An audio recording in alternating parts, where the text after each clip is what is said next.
마태복음 9장 9절로부터 13절의 말씀입니다.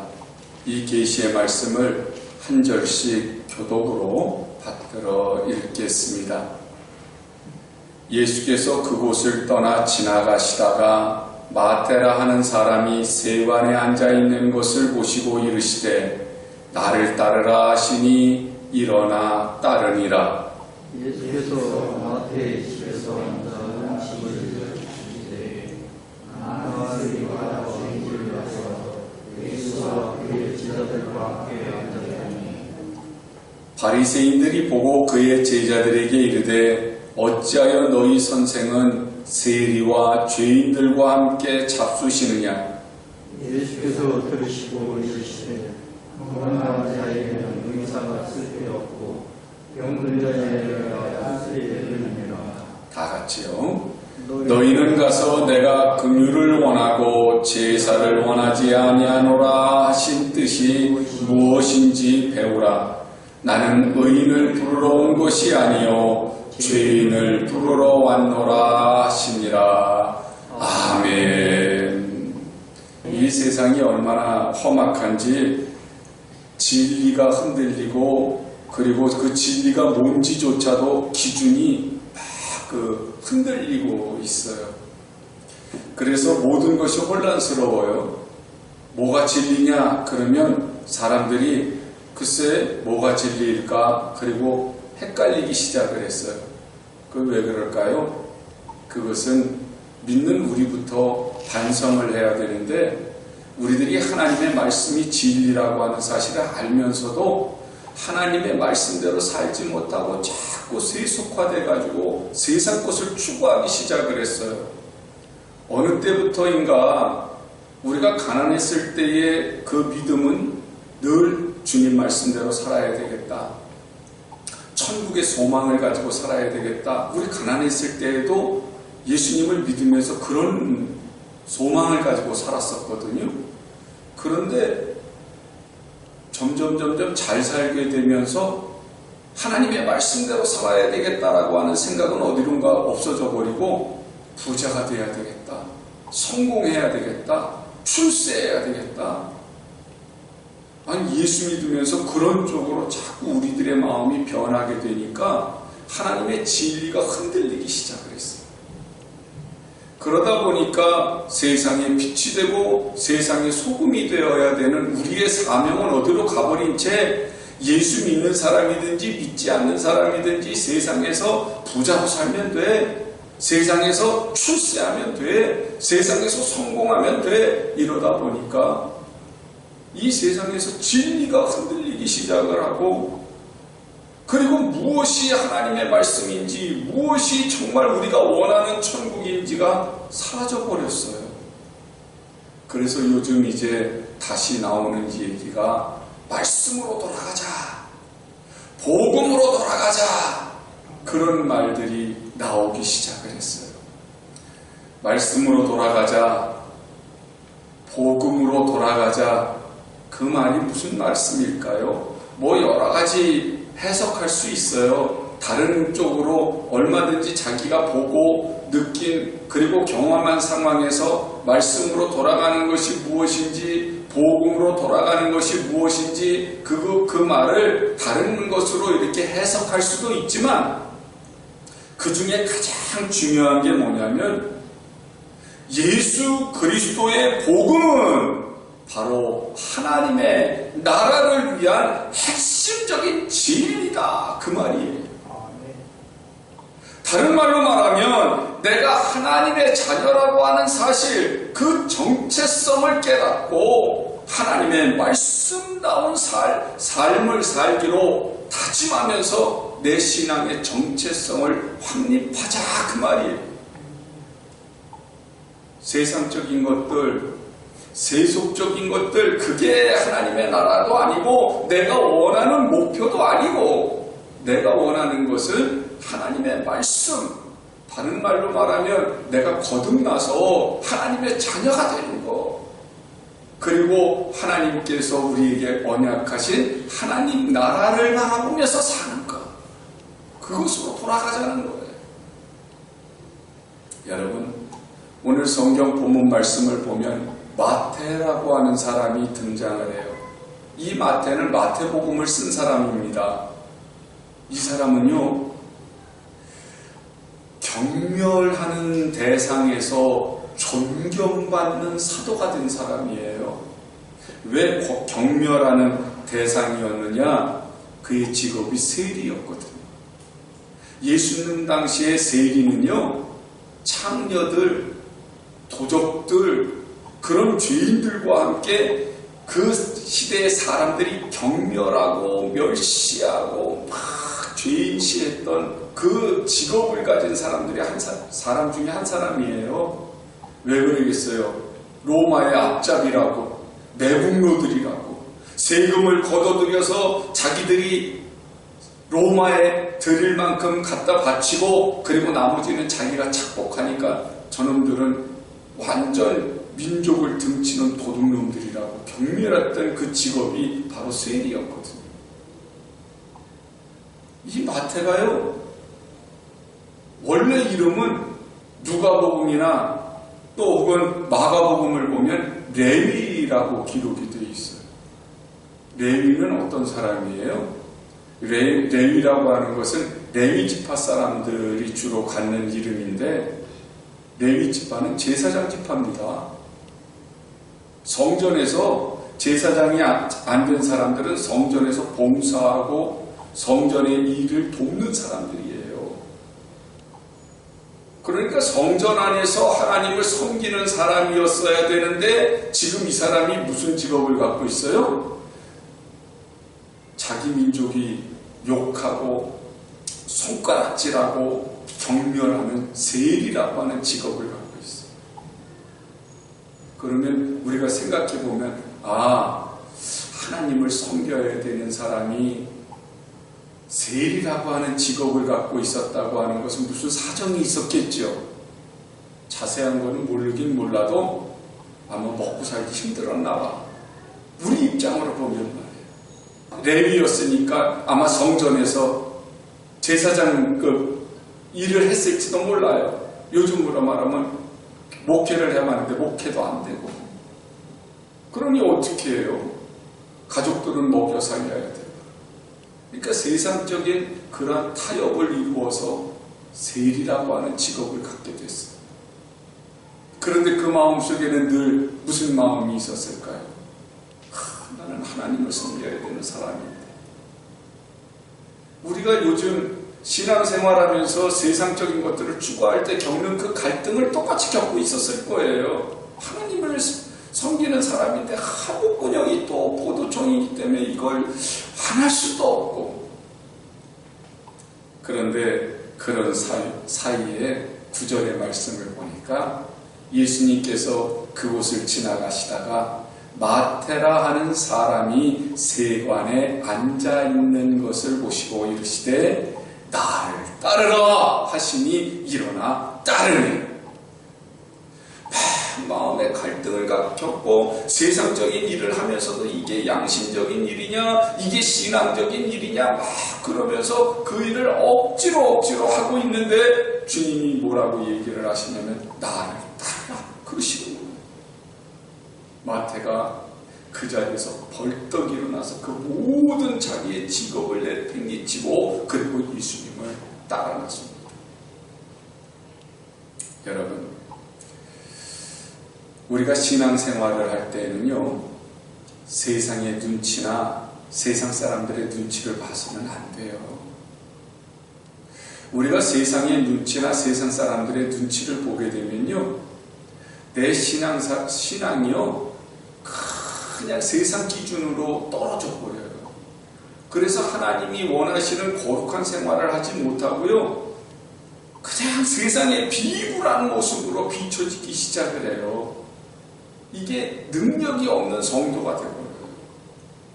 우리들이 지금 이 시대 교회들이나 성도들이 왜 세상 사람들이 막 그냥 비난을 하고 비판하고 막 핍박을 하는데도 말 한마디 못하게 될 정도로 이렇게 주눅이 들었어요? 간단하잖아요. 하나님의 거룩하심을 드러냈어야 되는데 세상 것을 따라가다가 그만 빛을 잃어버리고 맛을 잃어버렸으니 예수님 말씀대로 맛을 잃어버린 것은 세상 사람들의 발에 밟힐 뿐이니라 그러셨거든요. 지금이라도 우리가 말씀으로 돌아가기 위해서는요, 주님이 나를 따르라 그러실 때 담대하게 모든 걸 다 털어놓고 따라야 합니다. 목숨을 걸고 따라가야 돼요. 죽으면 죽으리라. 주님이 우리를 부르셨을 때 죽이려고 부르시는 거 아니잖아요. 살리려고 부르시는 거지. 출애굽 당시에 말입니다. 이스라엘 백성들을 하나님께서 출애굽을 시키실 때 10가지 재앙을 내리세요. 그 중에 마지막 재앙이 뭐냐면 마다들을 죽이는 재앙이었어요. 그런데 이 마다들을 죽이는 재앙이 임하기 전에 하나님께서는 애굽 사람들에게는 경고하셨어요. 너희들이 끝까지 내 백성을 붙들고 고집 피우면 이제는 마다들이 죽게 될 거다. 왕의 그 왕자로부터 저 말단 맷돌 뒤에 있는 하인의 그 아들까지 또 짐승의 첫 새끼까지 다 죽게 될 거다. 경고하셨거든요. 그리고는 이스라엘 백성들에게는 뭐라고 말씀을 하셨냐면 어린 양을 잡아서 그 피를 문설주와 문지방에 발라라. 그렇게 명령을 하셨어요. 그런데 그 문설주와 문지방에 바르는데 그냥 한 마리만 잡는 게 아니고요. 가족수대로 잡아서 그렇게 문지방과 문설주에 다 발라야 돼요. 그리고 고기를 먹는데요. 그 고기를 불에 익혀가지고 그것을 식구들이 먹어야 돼요. 그런데 어떻게 먹어야 되냐면 신을 신고 허리띠를 메고 지팡이를 잡은 채로 급하게 먹으라는 거예요. 마치 어디로 금방 가야 되는 사람들처럼 그 어린 양의 그 고기를 먹을 때 그렇게 급하게 먹으라. 어떻게 보면 허둥지둥대면서 막 그냥 어떻게 할 바를 모르고 고기를 뜯어먹는 것처럼 그렇게 보이잖아요. 그런데 그것이 아니라 그 급한 모습으로 빨리 떠나가야 하는 모습으로 다 퇴사를 갖추고서 그 어린 양의 고기를 먹을 때 이스라엘 사람들의 마음은 어떤 마음이었겠어요? 우리가 진짜 애굽을 떠나야 되는구나. 그 말은 애굽에 대한 미련을 버리게 하는 거예요. 그리고 애굽을 떠나서 우리가 어떻게 살지? 그런 걱정까지도 다 씻어버리라는 거예요. 여러분, 오늘 우리들이요, 주님의 보혈을 내가 마시고 주님과 연합하기 위해서는 말입니다. 이렇게 세상 것들에 대해서 금방 내가 다 놓고 떠날 것처럼 급하게 떠나는 사람처럼 그렇게 주님을 영접하셔야 돼요. 그렇지 않으면 내가 주님만 믿고 이 세상 사는 동안에 어떻게 살지, 우리 애들은 어떻게 공부를 가르치지, 뭘 해먹고 살지, 이런 잡다한 생각들 때문에 말입니다. 세상을 떠나지 못해요. 죄악을 못 놓습니다. 회개하지 못해요. 손을 씻지 못해요. 변화되지 못해요. 그렇기 때문에 우리들이 말씀으로 돌아가기 위해서는요, 마태처럼 앞뒤를 가릴 게 없어. 이스라엘 백성들이 출애굽을 할 때처럼 모든 것을 그냥 떠날 준비를 하고 있다가 주님께서 나를 따르라 명령하시는 그 순간에 모든 걸 놓고 세상 것을 놓고 그냥 주님만 보고 따라 나서는 겁니다. 그럴 때 주님께서 우리의 생명을 책임져 주세요. 지금 이 마태는 만약에 주님께서 부르실 때에 그가 여러 가지를 생각했다 그러면 어떻게 따라 나설 수 있겠어요? 더군다나 내 가족들을 어떻게 먹여 살리지? 그 문제뿐만 아니라 내가 주님이 부르셔서 이제 내 민족이 경멸하는 이 직업까지 놓고 가면 나는 이제는 뭘 하지? 고민하지 않겠어요? 갈등하지 않겠어요? 그럼 그가 어떻게 그 자리에서 예수님을 따라 나서겠느냐? 죽을 병에 걸렸던 사람이 고침받고 나면 뭐라고 그래요? 나 다시 태어났다. 내가 새로 태어났다고 그런 표현들을 많이 써요. 그래요. 죽을 병에 있다가 고침받아서 새로운 인생을 사는 사람이 다시 태어났다는 것은 육이 죽을 뻔했다가 육이 다시 산 거예요. 그런데 여러분, 우리는요, 육이 죽었다가 육이 다시 살아나도 그 기쁨이라고 하는 건 말할 수가 없죠. 그래서 내가 다시 태어났기 때문에 나는 새 인생을 살겠다고 각오를 하거든요. 그런데 여러분이나 저는요, 육이 죽었다가 육이 산 것이 아니고요, 영이 죽었다가 영이 산 사람들이에요. 우리는요, 완전히 사망 가운데 있다가 생명으로 옮겨진 사람들이라니까요. 마태가 그 기쁨을 누렸던 거예요. 자기가 지금 이 세리를 하면서 자기가 완전 죽었어요. 뭐하는 사람이었는데? 예배자인데, 예배자가 아니라 이제는 자기 목숨, 육신이 살기 위해서 살던 이 사람이 완전히 영이 죽어서, 그래서 이제는 나는 어찌할 바도 모르고 하나님 앞에 감히 설 수도 없는 존재라고 스스로 생각하고 있었을 때 주님께서 그를 부르시니까 벌떡 일어나 예수님을 영접하잖아요. 그 예수님을 영접하는 순간에 그가 영혼이 거듭나고요, 그 영혼이 거듭나니까 생활이 거듭나게 되어버렸어요. 주님의 제자가 됐을 뿐만 아니라 뭐가 됐어요? 하나님의 자녀가 됐잖아요. 예수님의 그 부르심, 하나님의 자녀가 됐다고 하는 이 감격, 이 기쁨, 여러분, 이거 여러분은 느끼고 계십니까? 감사하고 계십니까? 감격하고 계십니까? 우리가 이 기쁨, 이 감사, 이 감격, 이것을요, 느낄 줄 알아야 돼요. 그게 말씀으로 돌아가는 방법이에요. 10절의 말씀에서 마태는 어떻게 해요? 예수께서 마태의 집에서 앉아 음식을 잡수실 때에 많은 세리와 죄인들이 와서 예수와 그의 제자들과 함께 앉았더니 그러거든요.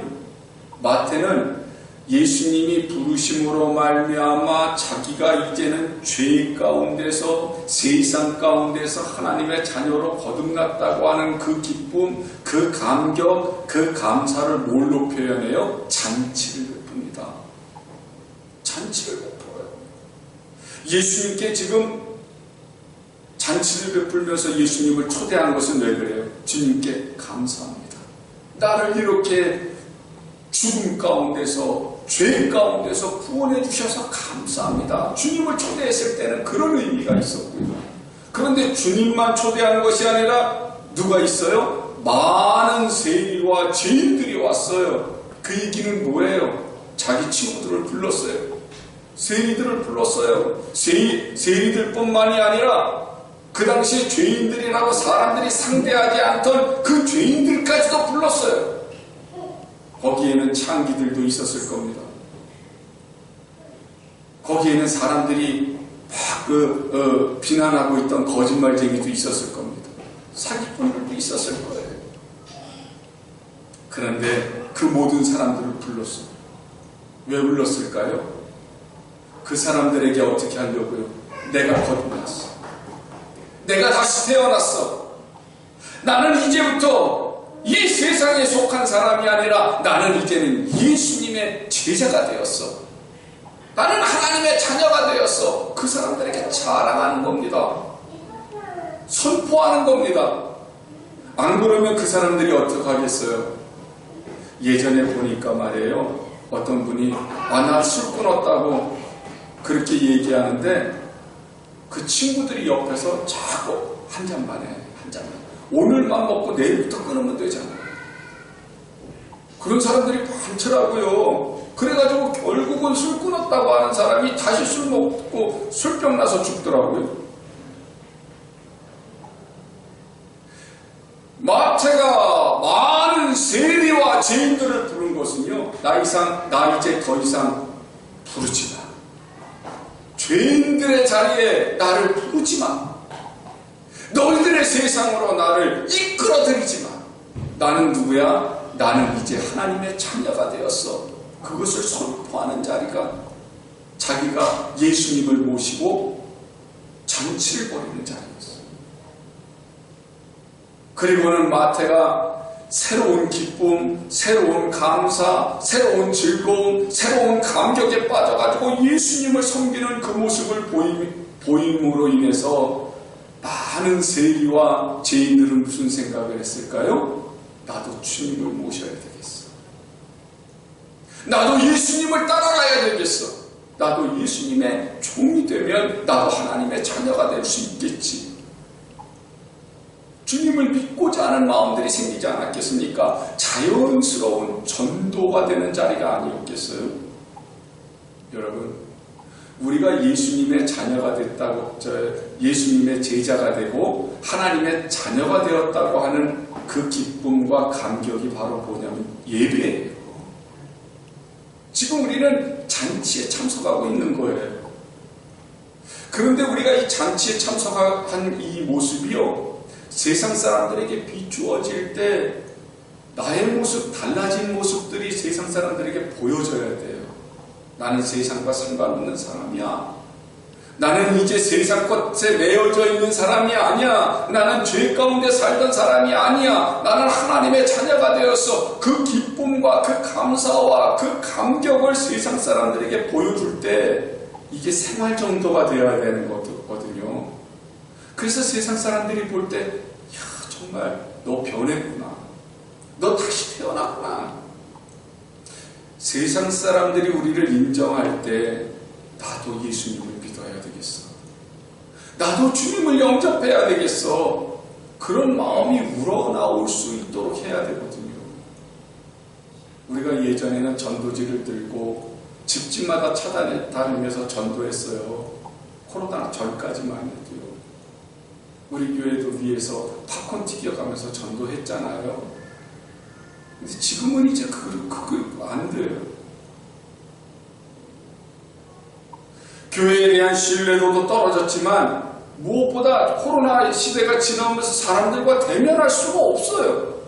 그러면 이제 우리가 할 수 있는 방법은 뭐예요? 내가 예수님의 제자가 됐다고 하는 증거, 내가 하나님의 자녀가 됐다고 하는 증거들을 보여줄 수밖에 없어요. 여러분, 우리가 구원받은 날 기억하십니까? 내가 세례받은 날 기억하십니까? 내가 성령 받은 날 기억하십니까?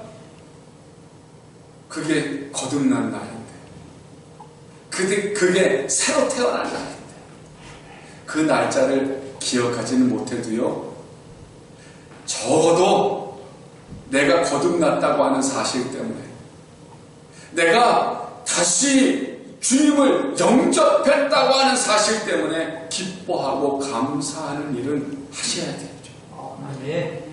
오늘 예배를 드리고 나가시면서 말입니다. 내가 주님을 다시 만났다고 하는 것 때문에 즐거워야죠. 하나님 말씀을 내가 듣고 내가 말씀으로 돌아갔다고 하는 사실 때문에 감격해야죠. 그렇죠?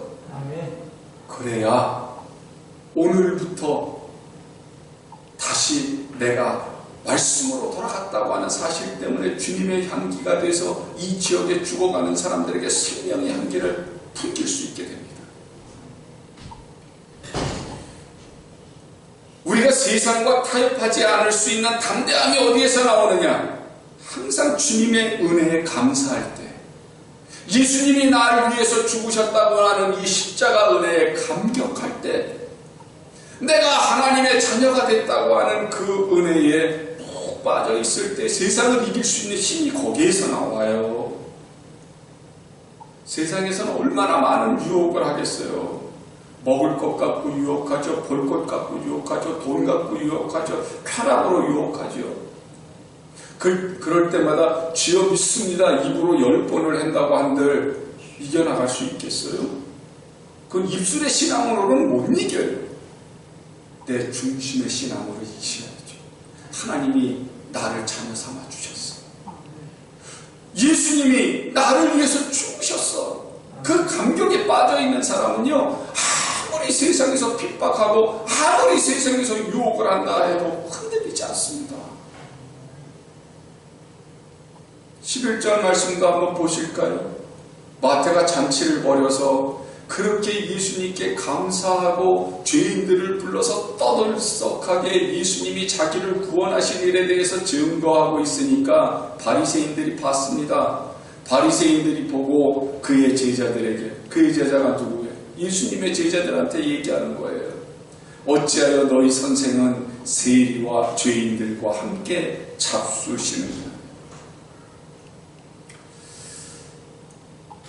참 우리가요, 나를 핍박하는 사람이 누구인지를 한번 생각해 보셔야 돼요.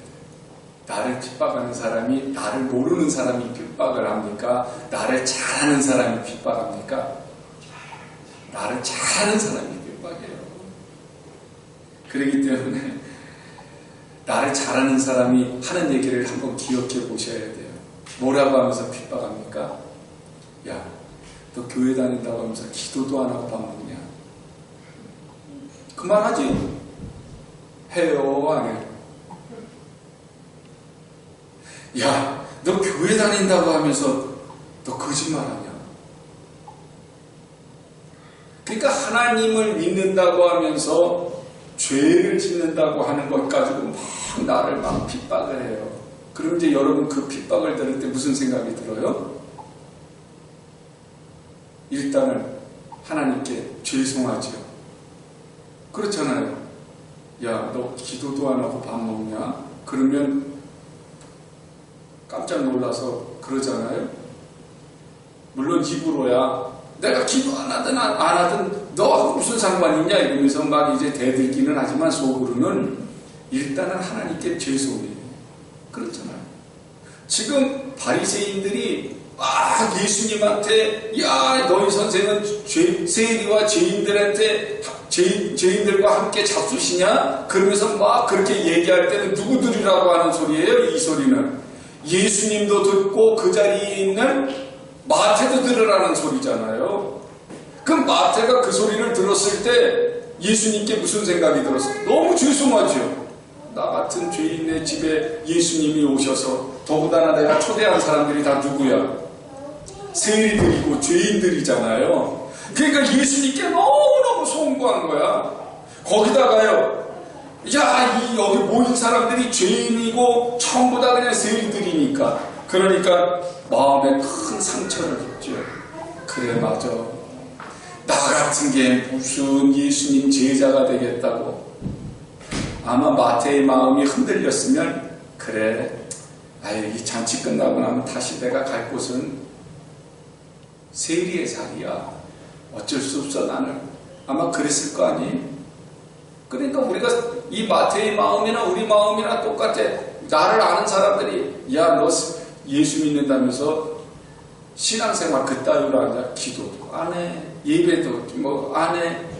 그냥 무슨 징검다리 건너가듯이 주일도 안 지키고 그러면서 무슨 예수를 믿냐? 그러면서 늘 하는 소리가 있어요. 그렇게 믿으려면 믿지 마라. 결론은 그거거든요. 그때요, 그때 내가 하나님께 죄송스럽고, 그래, 나 같은 게 무슨 신앙생활을 해. 그때 말이에요. 그래가지고 내가 정말 신앙을 놓고 싶을 때 마귀가 원하는 건 그거거든요.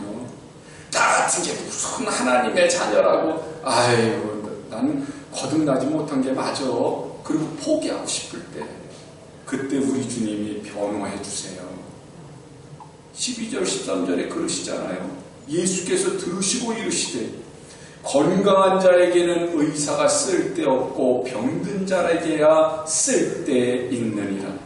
너희는 가서 내가 긍휼을 원하고 제사를 원하지 아니하노라 하신 뜻이 무엇인지 배우라. 나는 의인을 부르러 온 것이 아니요 죄인을 부르러 왔노라. 그렇게 대변을 해주시는 거예요. 무슨 말이에요? 예수님이 내가 누구기 때문에? 내가 죄인이니까 나를 부르러 오셨다는 거예요. 참, 이거 무슨 말씀인지 모르세요? 내가 죄 없는 사람이라면 아예 안 부르셔. 내가 그렇게 연약한 사람이고요. 내가 그렇게 죄인이고요. 내가 그렇게 세속적인 사람이고요. 내가 그렇게 돈 좋아하고요. 노는 거 좋아하고요. 죄 짓는 거 좋아하고요. 내가 그렇게 타락한 존재이기 때문에 나를 부르러 오셨다는 거예요. 예수님의 의도는 두 가지가 있는 거예요. 나보고 뭐라고? 주눅 들지 마. 네가 그렇게 죄인이니까 내가 더 부르러 온 거야.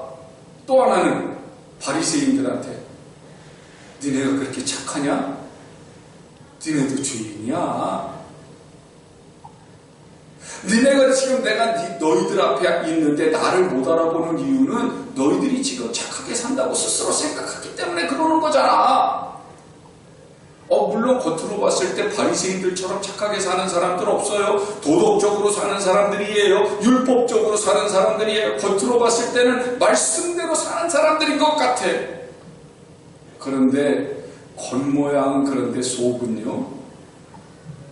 내가 긍휼을 원하고 제사를 원하지 아니한다. 이 말은 너희들이 예배를 드리는 사람이라면, 하나님의 마음을 아는 사람이라면 하나님의 말씀대로 살아야지. 그 말씀이잖아요.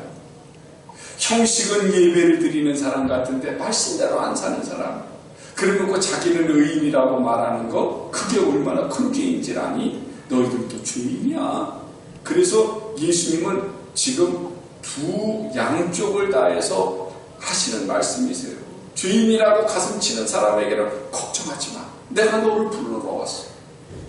죄인이 아니라고, 나는 의인이라고 교만해서 다른 사람을 정죄하고 비난하는 사람에게는 아니, 너도 죄인이야. 사람치고 완전한 사람 없어. 사람치고 죄 안 지은 사람 없어. 그러니 너희들도 회개하고 나에게 와야지. 너희도 병들었다고 하는 사실을 알고 의원을 찾아오듯이 찾아와야지. 죽을 병 걸린 사람이 의사에게 와서 살려달라고 매달리는 것처럼 죄인이라고 하는 사실을 깨달았다면 나를 살려달라고 구원해달라고 하나님 앞에 회개하면서 매달려야지. 주님이 지금 하시는 말씀은 그 말씀이세요. 이 말씀을 마태는 알아들었어요. 얼마나 감격했을까요? 얼마나 감동했을까요? 세일이라고 다른 사람들이 다 나를 경멸해요. 그러는데 주님은 그래서 내가 너를 구원하러 이 땅에 왔다는 거예요. 여러분, 우리가 죄인이라서 구원받은 사람들이에요. 그러니까 나를 잘 아는 사람이 너도 교회 다니면서 그렇게 거짓말하냐? 그러면 그렇게 말씀하세요. 그래서 예수님이 나 때문에 죽으셨어. 내가 거짓말 안 하려고 무진장 애쓰거든. 근데 어쩌다가 나온 거야. 옛날 습관이 나온 거야. 미안해. 거짓말이고 타고났으니까 회개해야죠. 미안해. 사과하고 주님께도 회개해야죠. 그리고 내가 완전히 변화되기 위해서 주님 앞에 기도하셔야 합니다. 예수님의 구원은요, 내 생활의 변화를 요구하시는 게 아니고요, 내 인격이 변화되기를 원하시는 거예요. 그래서 그걸 거듭남이라고 그래요. 구원은요, 생활이 변화된 거 반성이 아니라요, 거듭나야 돼요. 완전히 거듭나야 돼요. 그런데 우리는 신앙생활하면서 반성한 게 문제예요. 반성한 것은 또다시 개가 토한 것을 먹는 것처럼 또 그 죄를 반복하는 거거든요. 그러나 거듭난 사람은요, 반복하는 것이 아니라 죄를 어떻게 해요? 딱 끊어버리는 사람이에요. 요한복음 3장에 보면 니고데모라고 하는 바리새인이 예수님을 찾아옵니다. 그러면서 그 니고데모가 예수님께 당신은 하나님께로부터 오신 선지자입니다. 그렇게 얘기했을 때 예수님은 그 니고데모의 말을 무시해버리세요. 선지자라는 말을 무시해버리세요. 그리고는 그가 왜 왔는지를 꿰뚫어보세요. 네가 구원받기를 원하는. 그리고는 예수님의 일성은 처음부터 하시는 말씀은 사람이 거듭나지 않으면 하나님 나라를 볼 수 없다. 그렇게 얘기를 하시는 거예요. 여러분, 거듭난다. 그게 뭐예요? 거듭난다고 하는 건 처음부터 다시 태어나는 거예요. 그런데 그 처음부터 다시 태어나야 된다고 하는 말을 이 니고데모도 알아들었기 때문에 그러면 사람이 어머니의 뱃속에 다시 들어갔다 나와야 됩니까? 그리고 물어보는 거예요. 어떻게 다시 처음부터 태어납니까? 그때 주님이 뭐라고 그러세요? 물과 성령으로 거듭나요. 물과 성령으로 거듭나야 된다고 하는 말은요, 이 부패한 심령이 다시 태어나야 된다는 거예요. 육신이 다시 태어나는 건 아무 소용이 없어. 골백번 다시 태어나도 소용이 없어요. 그래서 우리는 이번 생애에 사람으로 태어났는데 다음 생애에 또 사람으로 태어나고 또 그 다음 생애에 사람으로 태어나고 그래도 소용없어요. 그 부패한 심령은 여전히 부패한 거니까. 그것이 아니라 죄에 대해서 완전히 죽고 하나님께 대해서 다시 태어나야 되는 거예요. 그래서 예수님이 뭐라고 말씀하시냐면 육으로 난 것은 육이요 영으로 난 것은 영이다. 그렇게 말씀을 하세요. 그게 무슨 말씀이세요? 하나님의 은혜와 성령의 능력으로 내 속사람이 재창조되어야 돼. 다시 만들어져야 돼. 그건 누구만 할 수 있어요? 하나님만 하실 수 있어요. 우리가 예수를 믿었어요. 나는 다시 태어났어요. 그쵸? 그런데도 왜 내 속에서는 죄가 여전히 남아있어요? 이유는 간단합니다. 성령 충만 받으셔야 합니다. 거듭난 사람은, 영으로 태어난 사람은요, 그 양식이 뭐냐면 말씀이에요. 그리고 거듭난 사람은요, 그 말씀대로 살기 위해서 성령 충만함을 늘 받아야 돼요. 그래서 이 거듭난 사람은요, 쉬지 않고 기도하셔야 되고, 항상 기뻐해야 되고, 늘 예배 드리셔야 돼요. 그렇지 않으면 이 성령 충만함을 받지 못하면 그 빈 공간을 뭐가 채우겠어요? 옛사람이 자꾸 채우지요. 죄가 자꾸 채우지요. 마태는요, 세리가 되었던 나를 주님이 부르셨어.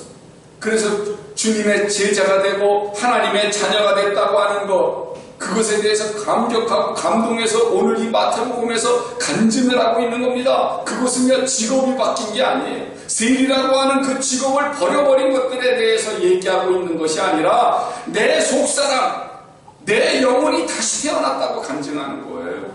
그거를 자기가 부른 그 죄인들과 세리들 앞에서도 선포했을 뿐만 아니라 이렇게 기록해가지고 우리들에게도 간증하고 있는 거예요. 나 다시 태어났어. 마태복음 10장으로 넘어가면, 지금 9장이잖아요. 10장에 넘어가면 예수님의 제자들의 12 이름을 마태가 기록을 합니다. 10장 2절에서 12 사도의 이름은 이러하니 베드로라 하는 시몬을 비롯하여, 베드로를 먼저 쓰죠. 그리고 그의 형제 안드레와 세베대의 아들 야고보와 그의 형제 요한, 빌립과 바돌로메, 도마와, 그 다음에 뭐라고 자기 이름을 써요? 세리, 마태. 그리고 알페오의 아들 야고보와 타데오, 가나안인 시몬과 가룟 유다, 곧 예수를 판자라, 이러면서 12명의 이름을 써요. 자기 이름을 쓰는데 구태여 밝히지 않아도 되는 직업을 밝혀. 이미 이제 회개했잖아요. 회개하고 이미 버렸잖아요. 이제 그 직업 버렸는데도 자기 이름을 뭐라고 썼다고요? 세리, 마태. 아니, 회개하고 돌아갔으면 누가복음이나 그 마가복음에서 얘기하는 것처럼 레위라고 해도 되는데 왜 구태여 세리마태라고 그랬을까요? 자기가 과거에 죄인이었던 것을 잊어버리지 않아요. 나는 사람들에게 지적질 당하고 나는 사람들이 경멸했던 그 죄인이야. 그런데 하나님이 나를 자녀로 삼으시고 예수님의 제자로 불러주셨어. 세리 마태. 이 마태의 뜻이 뭐냐면 난 하나님의 선물을 받았어. 난 하나님의 선물이야.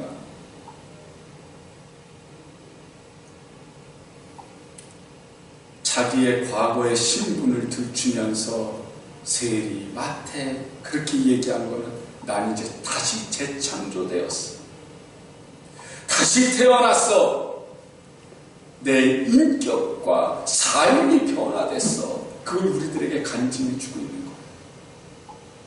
거예요. 여러분, 세상에서 먹고 살기에 급급해서 하나님을 떠났던 사람, 세상과 타협했던 사람, 사람들에게 비난받고 조롱받고 천한 직업을 가지고서 그렇게 살다가 그냥 그렇게 사라질 뻔한 사람.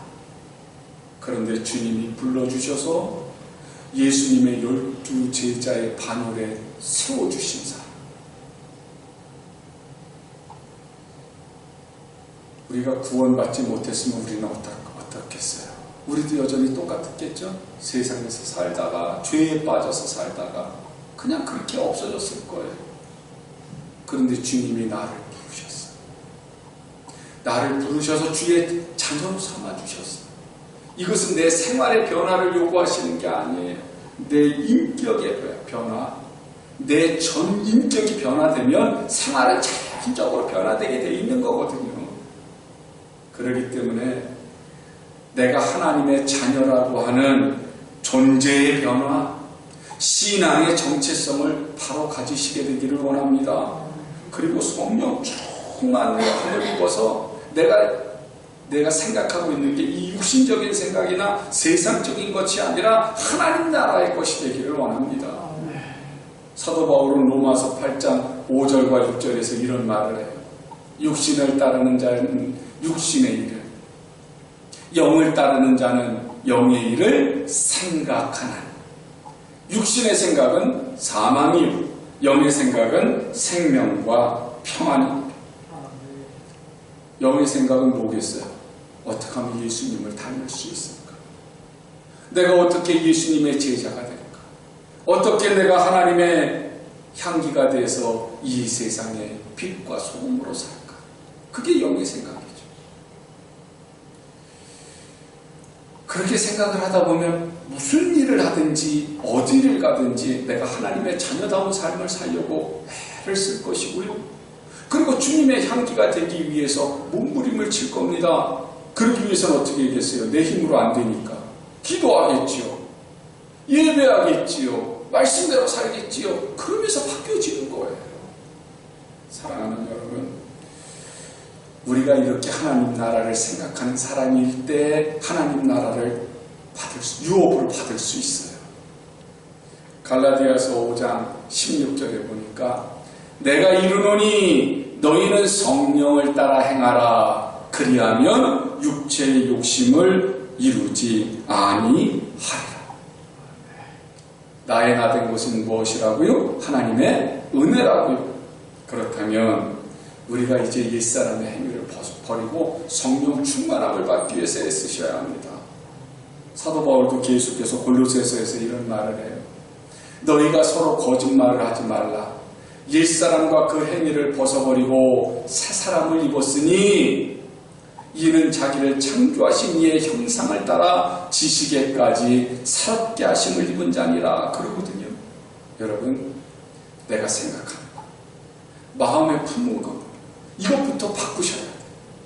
왜냐하면 나는 거듭난 사람이니까, 새로 태어난 사람이니까. 새로 태어났음에도 불구하고 내가 세상적인 것, 죄의 것을 생각한다고 하면 우리는 다시 타락할 수밖에 없는 존재. 맛을 잃어버린 소금이 돼서 사람들에게 짓밟힐 수밖에 없는 존재가 되어버리고 말아요.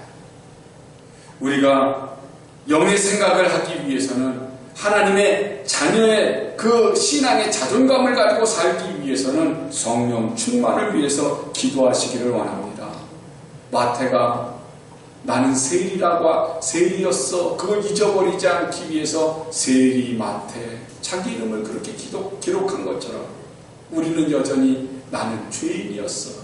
그걸 기억하시고 이 죄인을 그 얘기는 하나님이 나를 의롭다고 하셨는데 내가 무슨 죄가 있다고 자꾸 죄인이냐고 그렇게 지적하는 그것이 아니라 내가 죄인이었다는 걸 잊어버리지 않는 거예요. 주여 이 죄인을 불쌍히 여겨주세요. 이 죄인을 예수님의 제자로 삼으셨고 하나님의 자녀로 삼아주셨으니 나로 하여금 예수님을 닮아가기에 부족함이 없게 하시고 이 세상의 빛으로 소금으로 주님의 향기가 되게 하옵소서. 우리가 늘 그 영의 생각을 할 때 내 가슴 속에서 부흥의 불길이 불타오르는 거예요. 이 시대를 살리고자 하는 마음이 불타오르고요. 영혼을 구원하고자 하는 마음이 불타오르고요. 교회를 사랑하는 마음이 불타오르는 거지요. 여러분 간절히 여러분에게 부탁을 드립니다. 경멸의 대상에서 존경의 대상이 된 마태처럼 우리도 경멸의 시대에 이 시대를 살아가면서 경멸의 대상에서 많은 사람들이 존경하고 인정하는 하나님의 자녀로 거듭나는 귀하고 복된 시간이 되시기를 원합니다. 그리고 그 삶으로 하나님 앞에 서는 날 하나님께서 우리를 자랑하실 수 있는 복된 주님의 자녀들이 되시기를 예수님의 이름으로 간절히 축복합니다.